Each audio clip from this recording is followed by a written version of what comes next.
Today I'm gonna talk about the fashion that I've been loving this winter. I did another video talking about the 2025 winter trends, which is more of an overview of the fashion landscape, regardless of my own personal style. So if you want to see this video, I'll put the link in the description box. But today is more of my own personal take, what I'm gonna be wearing this winter, the trends that I've been really loving, pieces that I've seen and that I've worn, what I personally like wearing. In terms of style and aesthetics in general, I've been really gravitating towards this style that was very popular in the mid 2000s, I would say from 2003 to 2008, but it was peaking in 2004 and 2005. It's kind of hard to say. If you look at any fashion shows, this aesthetic was very present. It was this kind of grungy, punk, gothic aesthetic that was mixed with like very pretty, dainty details. It was a very like pretty princess punk kind of aesthetic. If you think at the time like Betsy Johnson, Vivienne Westwood, John Galliano at Dior, or I think Dolce & Gabbana also, Blue Girl, all of these designers. It was also very popular at the time in Japan with Gyaru, which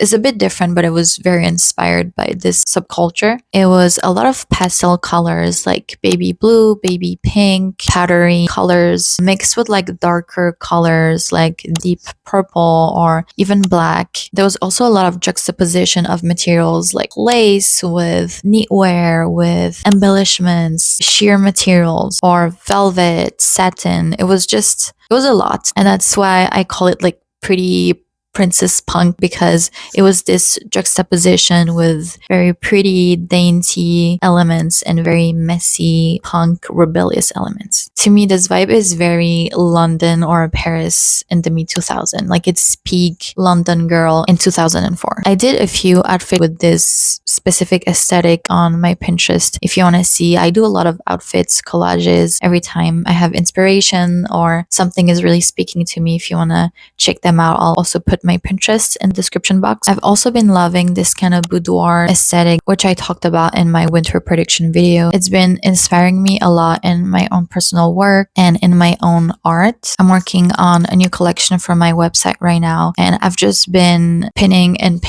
images of flapper girls. I just love this very theatrical, dramatic aesthetic with a lot of feathers, a lot of silk and fur that has been a big source of inspiration. And now I feel like I want to lean into it even more in my wardrobe, especially when I'm going out. I've been loving just wearing evening bags that have a lot of embellishments. I feel like we've lost the art of evening bags. I love like a very little beaded bag or a small bag with fur or pretty like chain. There's nothing that I hate more than when you have like a very beautiful dress or very beautiful going out outfit and you pair it with an everyday bag. I know a lot of people use these big clutches as evening bags, but I just don't like it. I love a good tiny dainty evening bag where you can only put like 2 pencils, like your lipsticks, and that's it. I think especially in the West we don't really do it, because I've seen a lot of Indian big events or celebrations where they have those kind of tiny bags. I've seen it also in Japan, which brings me to my next point, which is that I want to play more with accessories this winter. I have so many cool fur hats, gloves. I have so many pretty tights and leg warmers, and I feel like I always reach for the same ones. I have these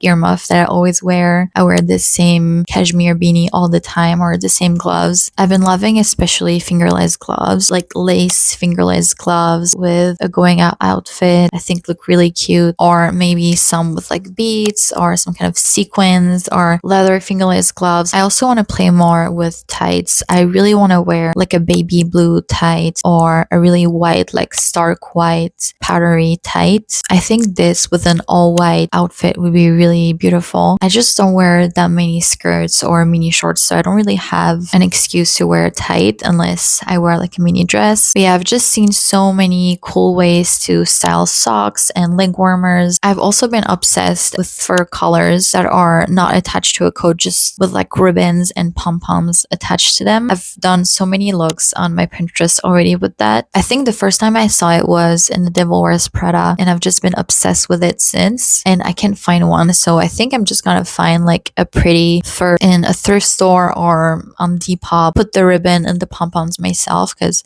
I just can't seem to find one. For outerwear, I'm usually pretty loyal with my coats. I wear the same coats from years to years. I have this Videve, I think it's called, puffer, like a ski resort puffer that I've had for years. My mom actually gave it to me, and I just love these kind of short-ish puffers. I think I talked about it too in my winter prediction. I love these more tailored puffers, the one that you would wear at a ski resort. I'm always gravitating towards lighter, muted shades in winter. I never really wear warm shades. Even throughout the year, I always wear very cool muted shades and just a lot of black as usual. That's everything for today. I hope you enjoyed our time together. If you did, please like this video and subscribe to my channel, and I'll see you in the next one. Bye!